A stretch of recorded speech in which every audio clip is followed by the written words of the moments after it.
안녕하십니까. 통일가 19 성약시대 사도행전 참 아버님 모시고 지척에서 모든 것 바쳐 헌신해 오신 귀하신 믿음의 어머님들, 오늘은 이정옥 순회사님에 대해서 알아보겠습니다. 일심봉천 되겠습니다. 일심봉천 양력 간단히 보면 1922년 8월 전북 전주에서 출생하셨습니다. 1944년 동경 여자약학대학에 졸업하셨습니다. 1945년 1월 대전 충남여자고등학교 교사, 45년 9월 전주여자고등학교 교사하시고 1956년 4월 통일교회에 입교하셨습니다. 1960년 7월 경기 강원 순회사를 역임하시고 61년 9월에는 전국 순회사로서 활동하셨습니다. 1978년 주식회사 1화 이사로 역임 활동하시고 81년 2월에는 일상실업이사로도 활동하셨습니다. 이후에 많은 귀한 일들을 해 오셨습니다. 그럼 오늘 또 사진 몇 카트 보도록 하겠습니다. 여러분 잘 아시다시피 우리 참 아버님 전용되겠습니다. 언제나 우리들을 위해서 말씀해 주시고 우리의 갈 길을 인도해 주시는 우리의 힘의 권원이 되시고 삶의 중심이 되시는 우리 참 아버님 전용되겠습니다. 아버님 말씀하시는 장면 되겠습니다. 식구들 사이를 오가시면서 땀을 흘리시면서 귀한 말씀 주시고 있는 장면 되겠습니다. 가까이서 본 아버님 모습 되겠습니다. 많이 연로해지셨습니다. 또 외국에 갔다 오실 때나 계시다가 또 외국에 나가실 때도 항상 기도해 주시고 우리를 염려해 주시고 나가시는 모습 되겠습니다. 한남동에서 외국으로 나가시 직전에 우리를 위해서 기도해 주시고 나가시는 장면 되겠습니다. 이 장면은 미국의 이스트 가든이라고 하는 참 부모님, 아버님 공간이 있는데요. 거기에 식구들 이렇게 쭉 모이시고 말씀 주시는 장면 되겠습니다. 이 장면은 조금 더 가까이서 본 장면 되겠습니다. 식구들 옆에 귀한 말씀 주시고 계시네요.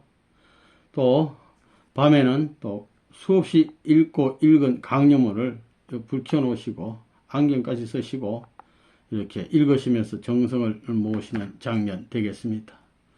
또 해가 뜨면은 이 강가나 바닷가에 나가서 이렇게 낚시하시면서 정성 들이시는 장면.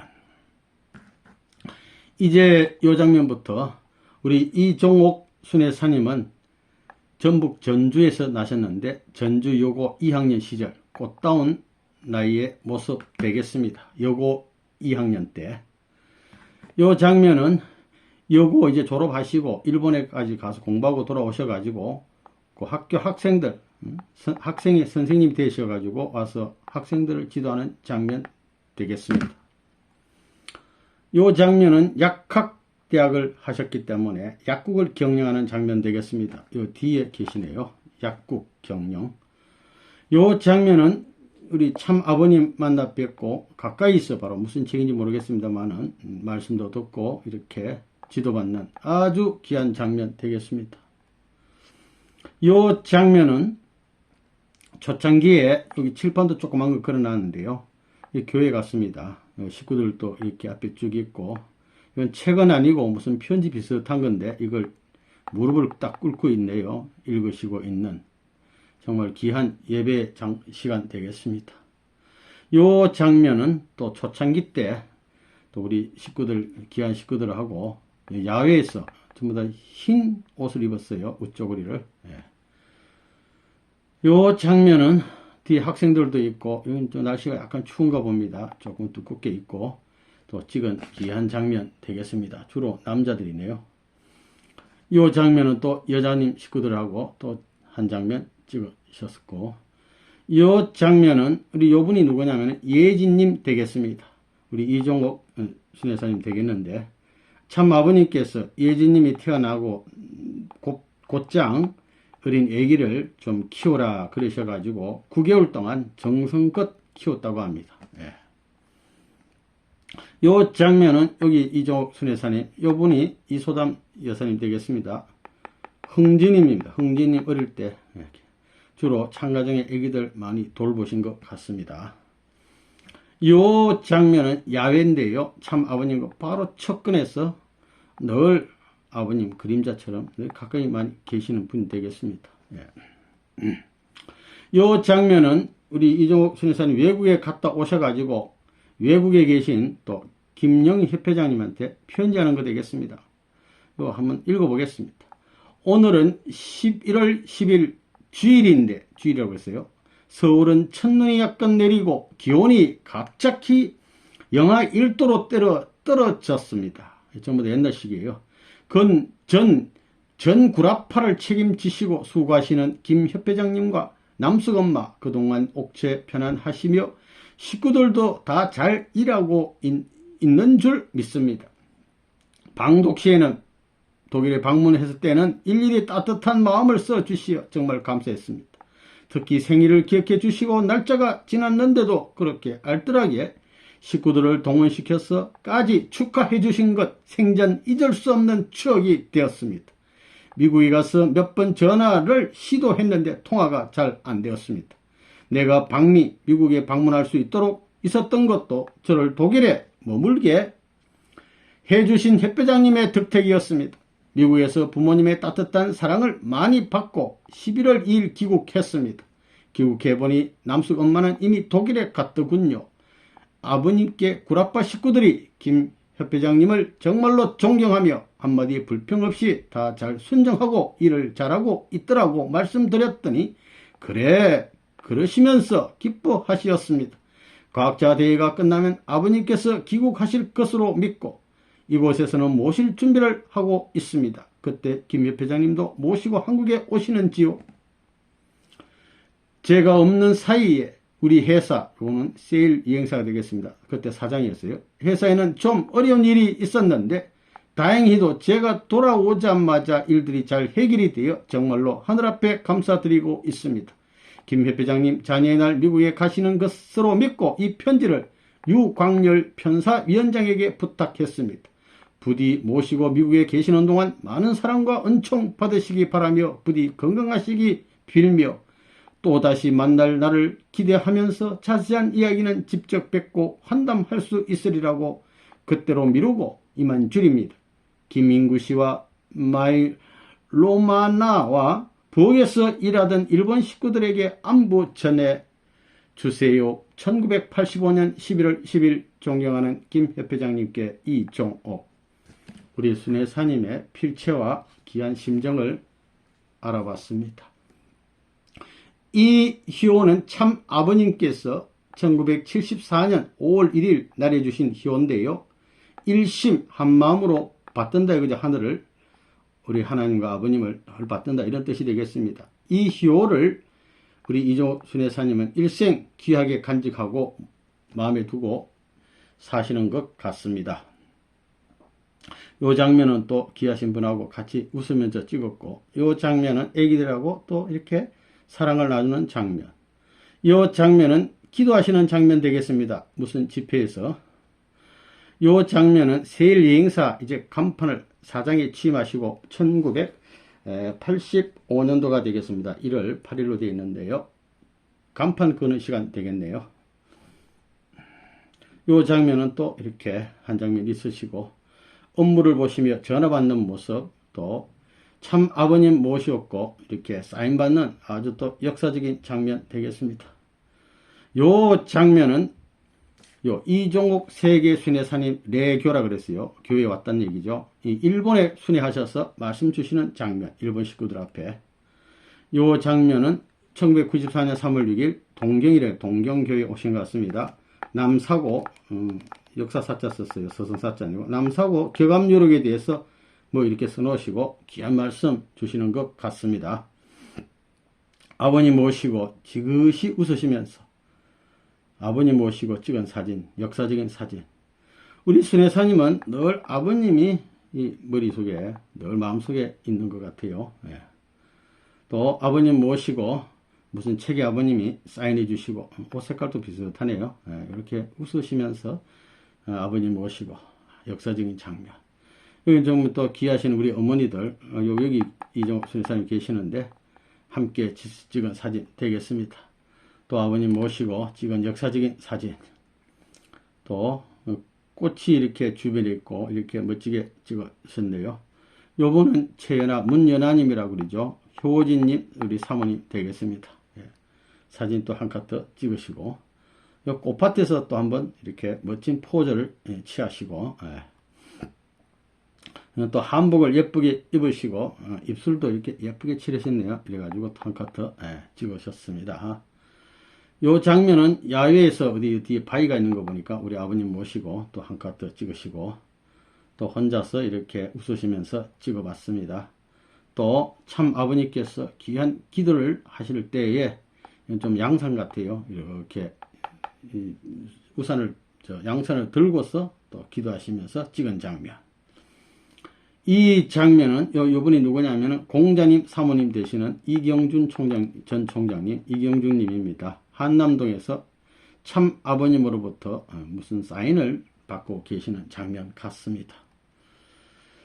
나는 뜻길에 서서라는 해고집을 발간하실 때 그 책 껍데기 모습 되겠습니다. 이런 책도 발간했다고 합니다. 2004년에 해고집을 발견했다고 하네요.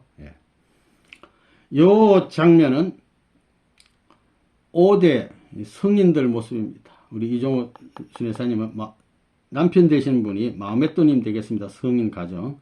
우리 김명희 여사님인데 김명희님은 소크라테스님, 또 예수님, 또 공자님, 석가님, 이분은 어거스틴님 되겠습니다.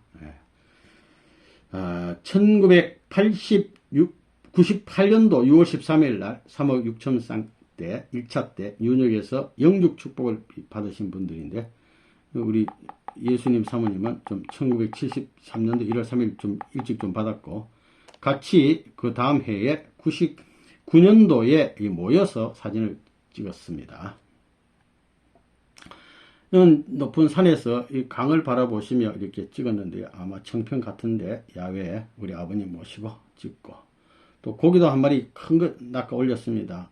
뭐 허드슨 강인지 잘 모르겠습니다만은 비가 오는가 비 옷도 약간 입고 낚시 아주 멋진 포즈로 낚시하는 장면 되겠습니다. 이 장면은 약간 눈물이 날라는 장면인데요. 이게 무엇이냐면 이게 제목이 신인지 관계 부자지 인연이라는 아버님 희호입니다. 그래서 이 희호 옆에서 우리 순회사님은 아버님이나 하나님을 생각하면 한자나 마음이 안타깝고 더 효성의 마음을 다짐한다는 그런 말씀을 했어요. 2000년 전에도 우리 예수님 주변에도 많은 마리아도 있고 수많은 귀한 여인들이 많이 있었습니다. 예수님 부인 마리아, 또 막달란 마리아, 베다니 마리아, 작은 야고보 마리아, 또 마가의 다락방 그 마리아 있지 않습니까? 그 다음에 수많은 마리아들도 있고 또 수산나, 요한나, 살로메 같은 많은 도움 여성분들이 있었듯이 우리 참 아버님도 주변에 헌신적인 우리 어머니들이 계셨어요. 이북에서 내려오신 분들도 계시고 아버님께서 2006년도 2월 4일 천주 청평 수련원에서 대강당에서 천일국 지도자 대회하실 때 아버님을 위해서 가정을 부리고 고생했던 그 어머니들 정말 우리 이종옥 선회사님을 포함해서 수많은 우리 어머니들 수백 명이든 뭐 상관없이 집 한 채씩 사주고 싶다고 울먹이면서 말씀했어요. 아주 귀한 분들입니다. 이 장면은 여기 이종옥 선회사님 계시는데 요분이 누구냐면 문배관 우리 목사님인데 요 사모님 되고 자녀분들인데 양자가 됐습니다. 양자 입적식을 2014년 천북공교에서 했는데 이분이 우리 순회사님 양자가 됐어요. 그 사진입니다. 이 장면은 연세가 많이 드셨는데도 이 가야금을 또 언제 배우셨는지 또 멋지게 튕기고 계시는 장면. 또 연설하시는 또 이렇게 한복을 곱게 차려입고 이렇게 말씀하시는 장면. 이 장면은 백수연 되겠습니다. 그러니까 이 신백자이기 때문에 100세에서 한 개 빠지면 99세잖아요. 99세 백수연할 때 인사 말씀하는 장면 되겠습니다. 아주 평생을 고생하시고 100세를 맞이했어요. 내일 모레면. 그 사진 되겠습니다. 이상으로 우리 순회사님에 대한 사진 몇 카트 봤고요. 이제 수기 읽어보겠습니다. 좀 길어서 좀 약해서 읽어보도록 하겠습니다. 일심봉천, 아까 얘기했잖아요. 이 희호를 늘 귀하게 생각하고 일심봉천. 이정옥 우리 순회사님 여사님, 나의 고향은 보수적이지만 전통을 자랑하며 맛과 멋이 넘쳐흐르는 아름다운 도시 전주이다. 고향이 전주라고 자랑을 하셨어요. 양친은 딸만 5을 두셨고, 딸만 5이야. 나는 넷째 딸로 태어났다. 넷째 딸 태어났으니까 상당히 사랑을 많이 받았답니다. 나는 전주 여고 보통학교 2학년 때에 친구를 따라서 처음으로 교회에 가보았다. 그 후 일요일이 되면 친구들이 이끄는 대로 이 교회 저 교회를 전전하곤 했다. 그러니까 어릴 때 이 교회 저기 가봤다는 거죠. 그러다가 학교를 졸업할 무렵 나는 잊을 수 없는 몽실을 몇 번 보았다. 몽실을 학교 다닐 때 귀한 걸 봤어요. 4가지를 봤는데 첫째 하나는 뭐냐면 골고다 언덕이라 하는 곳에 꿈속에 서 있는데 그 언덕 밑에서부터 반석이라고 하는 거대한 물체가 하늘 끝까지 솟아있는 큰 걸 봤답니다. 반석을 봤어요. 큰 건물을.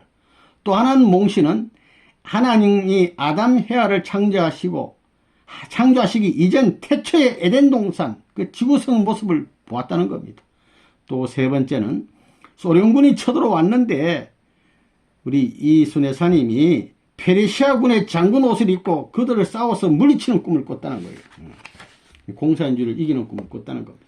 네 번째는 전주 남쪽에 남고산이라고 있는데 그 중턱에서 맑고 푸른 큰 호수가 있는데 또 밑에 또 물이 흘러 또 호수가 되고 큰 호수가 있는데 그 깨끗하고 맑은 물이 내려오는 큰 호수를 봤다는 거예요. 이 4가지를 학교 졸업할 때 꿈을 꿨답니다. 그런 터전 위에 이제 전북 여고를 졸업하고 동경 여자 약학대학에 유학을 갔습니다. 그렇게 해서 유학을 하고 있을 때 같은 반 한국 친구 한 사람이 교회에 나가면서 참되게 믿어보려고 고민하는 것을 보고 그 진실됨에 감동하여 그가 나가는 메구로구에 있는 일본인 교회에 나가 보았다. 그런데 그 목사의 설교는 좀 고답적인 것을 추구하러 간 나에게 너무나 실망이 컸다. 무슨 말이냐면은 우리 순회사님은 좀 순결하고 속세를 떠나 좀 진실된 그런 면을 찾아서 교회 갔는데 이 목사는 좀 설교가 좀 세속적이야. 아무래도 뭐 경제적인 거 많이 한 것 같습니다.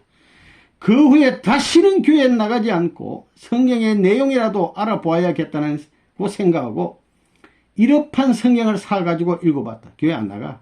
그 대신에 성경을 사가지고 읽어보는 거예요. 이렇게 쭉 생활을 일본에서 하시다가 이제 졸업을 하고서리 이제 한국에 돌아오셨답니다. 그래서 전주 여고되는 모교에서 3년 동안 교편을 잡다가 1949년 3월에 전라북도에서 제일 갑부인 인씨라는 사람, 성이 인씨의 가문에 3남과 결혼을 했습니다. 나는 결혼 생활에 만족했고 행복했다. 그러나 하늘은 이것을 원하지 않으셨는지 6.25 동란으로 말미암아 남북으로 갈라지고 말았어요. 남편하고. 동란 중에 또 첫째 아들을 낳았으나 생후 9개월 만에 잃었어요. 아들이 죽었어요. 나는 산산조각이 난 마음으로 한동안 흩털 속에 빠져 생사의 기로에 서 있었다. 아들이 죽었는데. 그러나 이 절망 속에 나 자신을 영영 묻어버린다면 너무도 한스러워 어떻게 해서든지 소망을 가지려고 했고 나 자신을 헛들어뜨리지 않으려고 몸부림쳤다. 이렇게 막 몸부림을 치다가 이제는 뭐 전부 다 희망이 없어 난 죽겠다고 그래가지고 1956년 정초에 이런 결심을 했다. 즉 그해 12월 31일까지 살다가 다시 희망이 없다면 깨끗이 이 세상을 청산하겠다고 자살하겠다는 결심한 거예요. 많지도 않았지만 내 재산을 처리할 구체적인 계획까지 세우고 있었다. 당시 약국을 경영할 때 약국도 이제 처분할 계획을 다 세워놨어. 연말까지 어떻게 살 계획이 안 서면 희망이 없으면 나 죽는다 이거 말이야. 그런데 이상하게도 1956년 4월 4일 통일교회에 입교하게 되었고 하나님은 보잘것없는 나를 버리지 않으셨다. 이렇게 해서 통일교회에 입교하게 됐습니다. 사길자 씨, 서명진 씨, 박영숙 씨는 전부 36가정 우리 엄마들인데 전북여고 출신들이었고 성적이 우수한 나의 수제자들이었다. 이분들이 전부 다 우리 이순애 선생님 제자들이었어요. 전주여고 제자. 이래 하다가 4월 4일 날이 됐는데 아까 그날 입교했다는데 명진 씨, 이분은 서명진 씨를 말합니다. 명진 씨 모친 변예자 씨가 나에게 오셔서 이대에서 쫓겨난 교수 한 분이 전주에 오셨다고 알려주었다. 나는 즉시로 그래요? 그럼 우리가 가봅시다 하고 들어서 둘이서 우리 집에서 그리 멀지 않은 박현열 씨 집으로 갔다. 교수는 한충하 씨였다. 한충하 교수가 잘렸는데 퇴직당하셨는데 전주에 내려왔다는 거예요. 그 말씀 들어갔어. 그분은 우리에게 타락론을 강의해 주었다. 나는 그때 처음으로 사탄 마귀의 정체를 비로소 알게 되었다. 그 후 매일같이 2시간씩 강의를 들었는데 원리는 지성인들이 납득할 수 있는 고도의 진리라고 생각했다. 한 선생은 나를 세우려고 친절히 집중적인 강의를 했다. 그러나 나는 긍정하고 호응을 했지만 내가 곧 나의 모든 생각과 생활을 바꾸어 교회에 다니겠다는 결심은 서지 않았다. 하지만 나도 모르게 조금씩 끌려가고 있는 느낌이 들었다.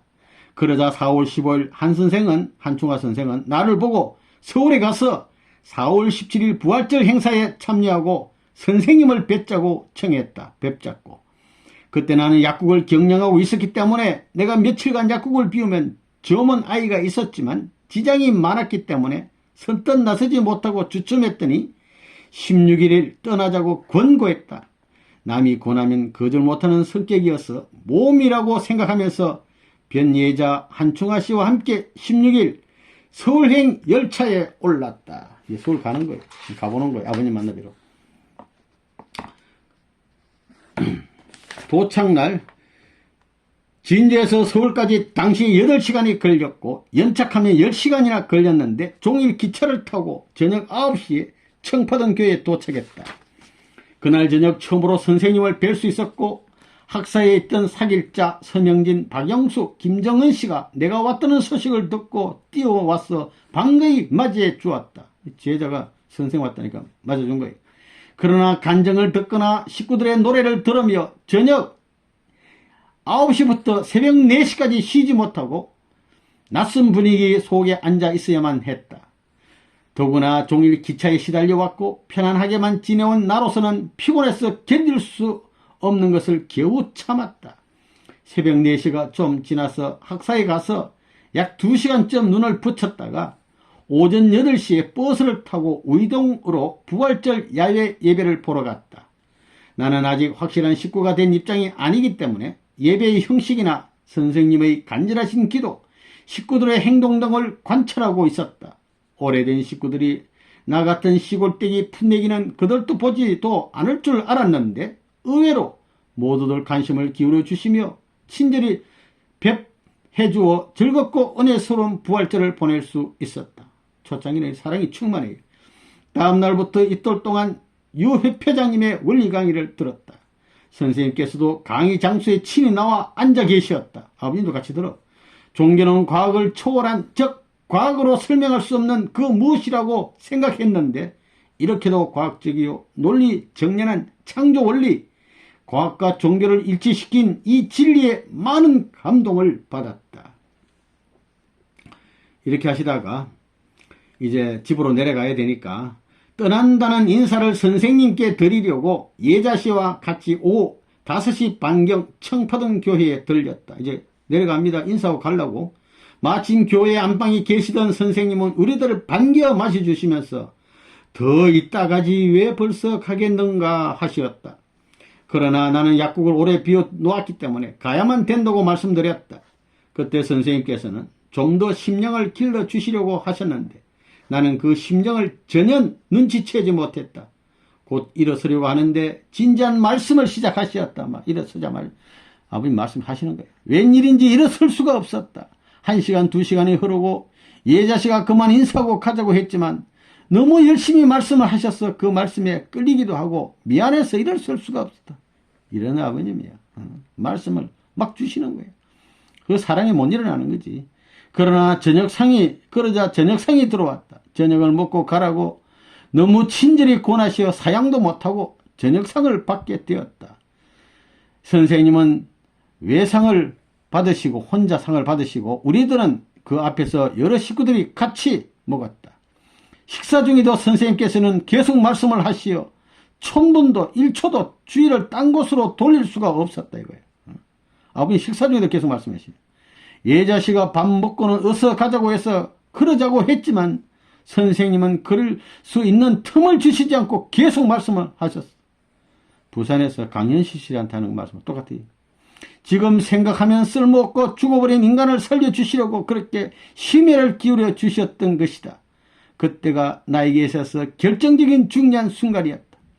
하지만 그 당시 내가 죽은 인간이라고는 꿈에도 생각하지 못했다. 또 예자씨가 이제 밤이 늦었으니 가자고 쫄랐지만 나는 그 진지한 말씀을 경청하지 않을 수 없었다. 예자씨도 나와 같이 말씀에 감동을 받고 있었지만 가정사정상 가자고 조르지 않을 수 없었다. 그렇게 해서 통행금지 시간이 되고 새벽 2시까지 장장 8시간을 말씀해 주셨다. 이런 귀한 말씀 많이 주시는 가운데 아버님 하신 말씀이 생각이 나는데 무슨 말이냐면 나는 하나님의 음성을 듣는 것으로 하나님을 인정할 수 없다. 하나님을 먼 빛으로 보는 것으로 인정할 수 없고 하나님과 악수하는 것으로도 만족할 수 없다. 하나님을 내 품 안에 꽉 끌어안아 보기 전에는 하나님을 인정할 수 없다고 이런 말씀을 아버님이 하셨다는 거예요. 다른 말씀은 나는 하나님을 잘 안다. 하나님은 나와 함께하고 계신다. 이런 뜻이 되는 겁니다. 만일 하나님의 음성만 들었다고 하면 나는 하나님을 인정하고 만족할 텐데 우리 아버님은 이같이 자신만만하고 대담하고 확신을 갖고 속 시원하게 하나님에 대해서 말씀하시는 분이 이 세상에 또 계실까? 내가 이분을 따라가면 틀림없이 하나님을 만나게 될 것이라고 믿어졌다. 그래서 다 버리고 이 길을 가야겠다고 마음속으로 결심했다. 말씀을 끝내시고 2층 침실로 올라가시려고 할 때 아침 첫 차로 전주에 내려가겠다고 미리 인사를 드렸더니 꼭 가야만 하느냐? 더 이따 가지라고 하셨다. 나는 무리하게도 가야 한다고 거듭 말씀드렸다.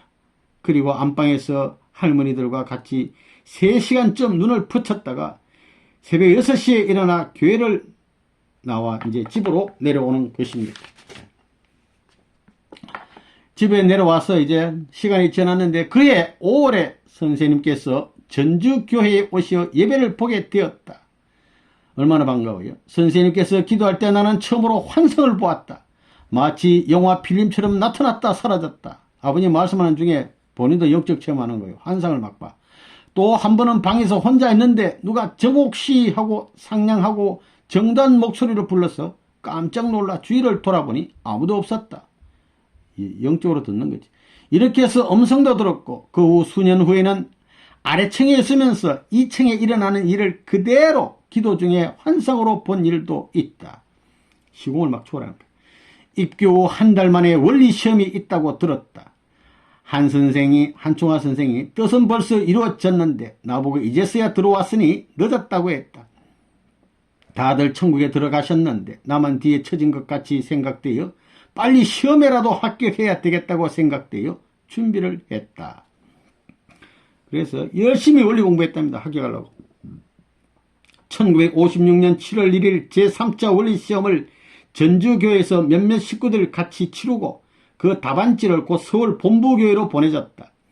7월 3일 이틀 후에 저녁 예배, 저녁 때 시험 합격 상경 요망이라는 전보를 받고 7월 4일 날 행사에 참여하기 위하여 즉시 그날 밤차로 상경했다.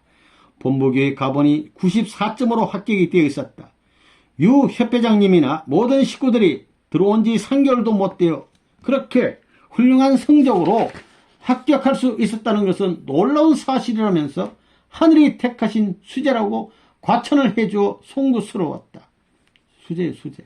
어쨌든 나는 정식 식구가 되었고 선생님의 친필 졸업장을 받았으며, 원리 졸업장을 말하는 겁니다. 간부의 한 사람으로 택해 주시는 분에 넘치는 영광을 받게 됐다. 이제 나의 생애를 걸고 이 길을 가겠다고 다짐했다. 천국 가는 길은 좀 험하다고 했다. 좁은 길. 내가 얼마만큼 하늘 앞에 보탬이 될는지 중압감마저 들어 두려움이 앞섰다. 전주교회에서 강순길 씨, 변예자 씨와 함께 교회의 중심이 되어서 전도활동을 시작했다. 첫째로 하늘이 같이해 주셨고 또 평소에 남의 비난을 받을 만한 행동을 하지 않았기 때문에 교회에 나가는데 별다른 어려운 일이 없었다. 내가 나가는 교회라면 나쁘지 않을 것이라는 평을 들었고 시댁에서도 신임을 받고 있어서 시어머니 또 두 큰 동서와 조카들이 교회에 나왔다. 다른 식구들도 열심으로 전도해서 2~3개월 만에 30여 명의 식구가 모였다. 아주 부엉한 겁니다. 갑작스레. 한 선생님을 우리 집에서 숙식을 하게 하고 선생님 대신으로 정성껏 받들었다. 이 목회자니까. 또한 1캐럿가 넘는 다이아몬드 반지 하나와 그보다 약간 작은 것 2개를 팔아서 전주교회를 사는데 헌금했어요. 또 이강칠 씨, 강순길 씨, 변예자 씨, 변완복 씨, 신신혜 씨 등이 중심이 되어 헌금을 많이 하게 되어 대문이 2이나 있는 아주 크고 좋은 한옥 기아집을 샀다. 이 교회가 되는 거지. 초창기부터 이런 훌륭한 부인 식구들을 중심 삼고 출발했기 때문에 전주교회는 부자교회라고 소문이 났다. 멋지게 이제 교회가 출발된 겁니다. 그래 하다가 1957년 8월에 이제 재산을 정리해 가지고 상경했어요. 남대문 시경 앞에 점포를 얻어 다시 약국을 시작했다. 선생님이 약국명을 백화약국으로 명명해 주셨고 아버님이 약국 이름 지어주시고 백화약국이라고. 전주에서 있던 여자아이와 통화당에 있던 남자 청년 식구가 나를 도와주게 되었고 송기주 씨가 우리 약국에 책상 하나를 갖다 놓고 최주찬 씨와 같이 우표 사업을 하였다. 청파동 전 본부교회 앞에 바짝 붙어있는 대지 65평에 한옥 오두막 기와집을 사서 살림집으로 장만했다. 집은 교회에도 붙어서 샀어. 교회와 한 집 같아 교회 출입기가 편리했다. 집이 얼마나 작은지 안방은 2평쯤 되고 1평쯤 되는 대청, 또 반평쯤 되는 건너방이 있었다. 아름다운 3층 자기장이 있었는데 그것이 안방에 들어가지 않아서 세 짝을 각각 떼어 놓을 수밖에 없을 정도로 낮은 집이었다. 그러나 불만은 하나도 없었다. 교회와 붙어 있어서 감사한 마음뿐이었다. 신옥순 권사님이 오셔서 겉보기에는 허술해도 여기가 천국이요 하면서 기뻐하셨다. 이 집터가 바로 후에 청파동 전 본부교회의 대문이 되었고 선생님의 차고가 되었으니 어찌 명당이 아닐 수 없겠는가. 전체적으로 성지가 되어버린 거예요. 우리 청파동 교회 가면은, 전 본부교회 가면은 그 앞에 차고하고 그게 전부 다 옛날에 이순애 사님 집이었단 말입니다.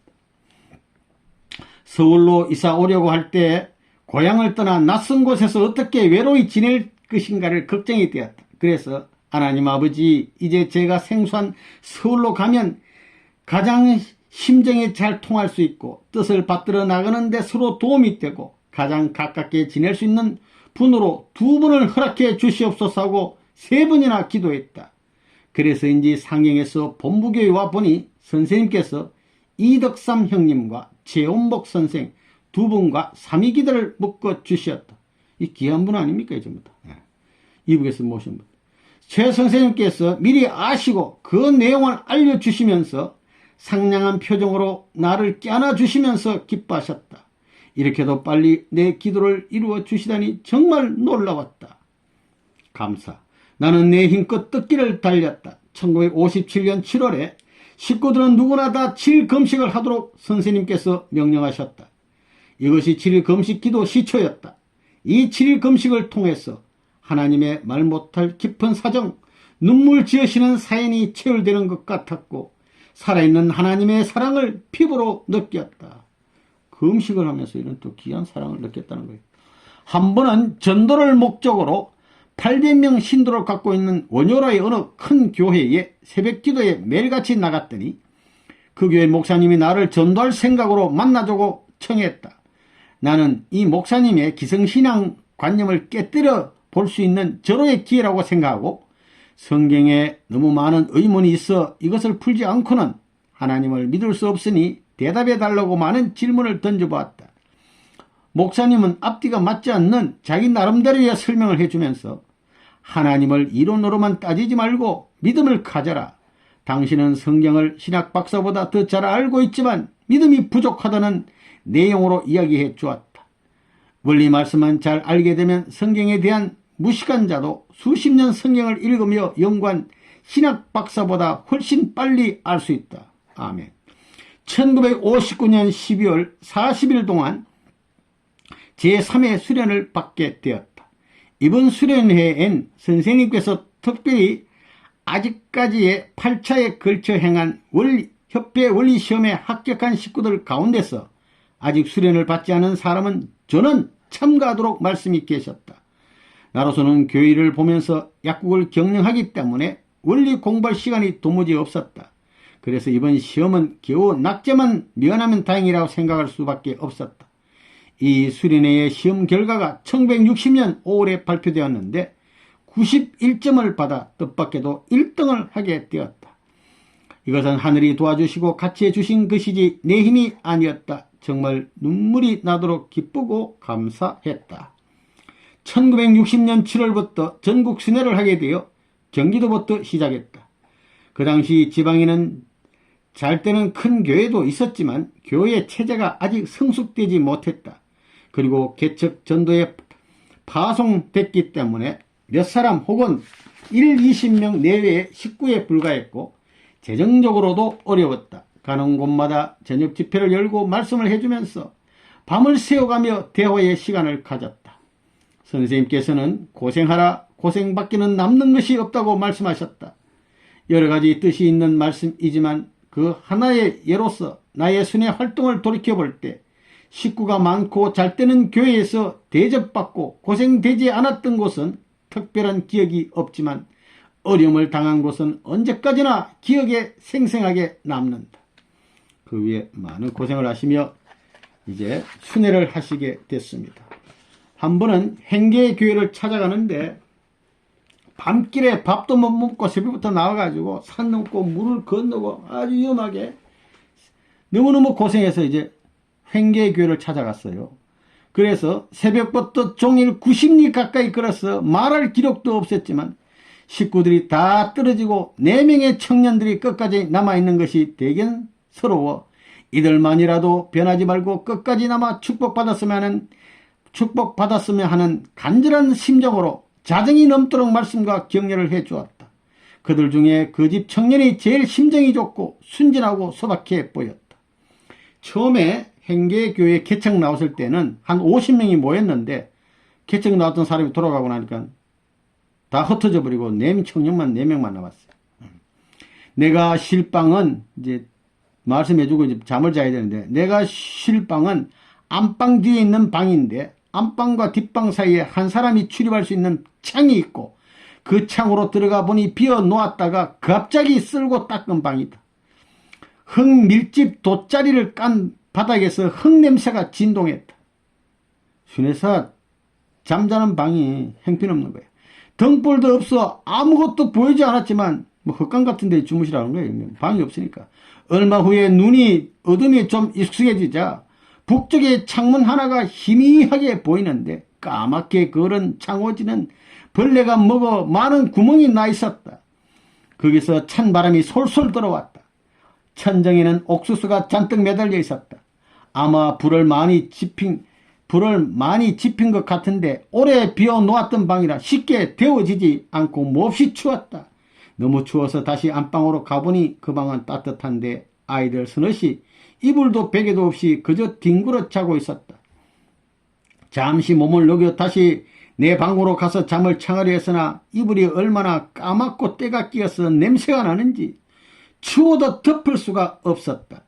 내 오발을 덮었으나 위에까지 덮으면 발이 나오고 발을 덮으면 위가 추워서 잠이 오지 않았다.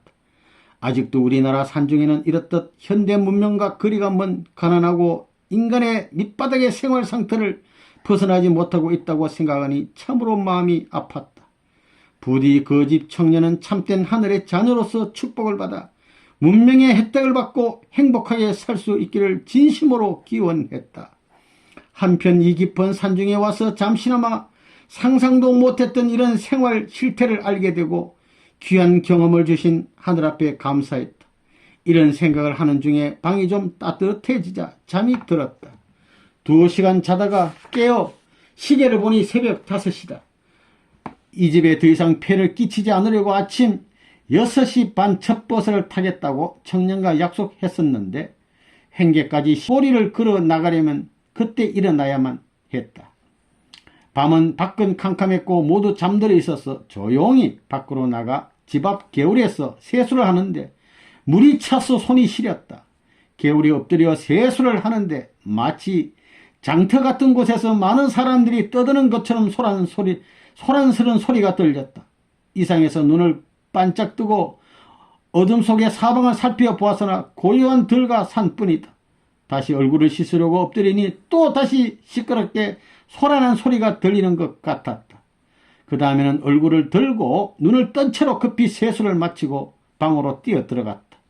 후에 선생님께 순회 보고를 드리면서 그 현상을 말씀드렸더니 그 지방의 영들이 가만히 있지 않았겠지 하셔서 무슨 뜻인지 짐작할 수 있었다. 청년을 깨워 행계까지 길 안내를 받아서 강릉에 오는 첫 버스를 타고 원주로 향했다. 예를 들어서 소동과 고무라에 천사가 왔을 때 주민들이 엉뚱한 마음 먹고 소동했던 그런 비슷한 일이 벌어진 것입니다. 일심봉천 1961년 1월 27일 예진씨가 첫 아기님으로 태어나셨다. 막 태어난 예진님은 아버님을 많이 닮고 얼굴은 계란형으로 민형이었고 보통 아기보다 훨씬 크고 건강하고 귀엽고 예쁜 따님이었다. 선생님께서 예진님을 맡아 돌보도록 말씀하셔서 이 귀한 첫 아기님을 기르게 되는 영광을 감사하며 어머님을 도와 나의 지성을 다했다. 9개월 동안 예진님을 키우고 61년 9월에 또 전국 순회 임무를 맡아 충청북도에 갔다. 이 충청북도에서 이제 많은 순회를 하시는데 한 번은 충청북도 보원 옆에 있는 북이면 교회에 이제 가게 됐습니다. 그 순회에 가려고 하는데 얼마나 비가 많이 왔는지 물길도 막 건너야 되고 밤길에 굶고 너무너무 고생하게 북이면에 이제 도착을 했습니다. 북이면에서 이제 교회를 물어 찾아갔다. 식구들이 많이 모여 기다리고 있는 줄 알았는데 새방이었던 집회소엔 한 사람도 없어요. 70리길을 생고생하면서 걸어갔는데 집회소에 가보니까 사람 하나도 없어. 시계를 보니 저녁 9시였다. 옆방 어떤 분이 앰프로 스피커 교회 책임자를 불러주었는데 교회장이 아닌 한 청년 식구가 달려왔다. 집회에 대해서 물어보니까 전날 비로 인하여 버스가 불통되었기 때문에 순회사가 못 오는 줄 알고 모이지도 않았다는 것이다. 참 어이가 없었다. 집회소 마루에 앉아 기도를 하고 일어서려고 하는데 다리가 굳어 한 발자국도 움직일 수가 없대. 밥은 굶고 밤길에 물로 건널고 막 너무너무 고생한 70리를 걸어와가지고 다리가 굳어버렸어요. 결국 70리 길에 왔는데 사람들이 30리라고 했던 것이다. 보원에서 교회장을 찾다가 점심도 못 먹어서 시장도 했지만 그보다도 캄캄한 밤길을 건너왔어. 마음 졸이면서 걸어서 그런지 입이 타고 입속이 쓰디썼다. 청년 식구는 나를 보고 어쩔 줄 몰라 당황하면서 저녁 준비를 하는 동안 먼저 사과 5개를 갖다 주었다. 나는 사과 3개를 배도 고프겠단 말이야. 사과 3개를 크듯 맛있게 먹었다. 이 벽천에 어찌 이렇게 달고 싱싱하고 시지도 않은 사과가 있을까 생각하면서 맛있게 먹었다. 4개째 깎아서 먹으려고 하자 어찌나 맛이 신지 더 이상 먹을 수가 없었다. 이게 무슨 말이냐면은 하도 배도 고프고 힘들고 입에 단내가 나니까 신 사과를 먹었는데 3개 먹을 때까지는 너무 맛있게 먹었는데 4개째 먹었더니 이제 본맛이 들어온 거예요. 쉬어서 못 먹겠다 이렇게 된 겁니다. 선생님이 흥남 감옥에서 겪으신 굶주림과 심각한 고생을 생각해 보았다. 아버님의 생사를 건 고난의 터전 위에 우리는 섰으니 얼마나 행복하고 감사한 일인가. 오늘의 고생을 통해서 선생님의 심정과 일맥통할 수 있는 기회를 주시어 오히려 감사하고 고단함도 보람으로 느껴졌다. 남자 청년 식구가 쩔쩔매면서 갖다준 밥상에는 물에 삶아 건진 국수 2사발과 맨 간장과 김치가 있었는데 그것도 옆방에서 얻어온 것이라 한다. 처음 먹어보는 식사다. 우리 식구들이 이렇게 각처에서 못 먹고 헐벗고 고생하면서 수고를 한다. 어떤 식구는 40일간 미숫가루만 먹고 어떤 식구는 배가 고파서 개밥을 먹었다고 한다. 또 어떤 식구는 밀가루죽을 멀겋게 끓여 위에 묽은 것은 아침에 먹고 밑에 가라앉은 진한 것은 저녁에 먹는 등 수많은 고생의 일화를 남기고 있다. 그런 것에 비하면 이 국수가 얼마나 훌륭한 식사인가. 국수를 간장에 찍어서 감사히 먹었다. 또 충청 남북도 순회를 마치고 이제 전북을 거쳐 전남을 순회할 때 완도에 가기 직전 통호리에 약 30여 명 모인 집회에서 말씀을 해주고 그날 밤에는 어느 부인 식구 집에 잠을 자게 되었다. 이분은 아이들이 7이나 되는 가부였다. 그때 12월 초였는데 큰 방에 8식구가 이불 하나를 덮고 자는데 나도 거기에 끼어 자게 됐다. 나는 내 오발을 덮고 발만 그 이불 속에 넣고 잤다.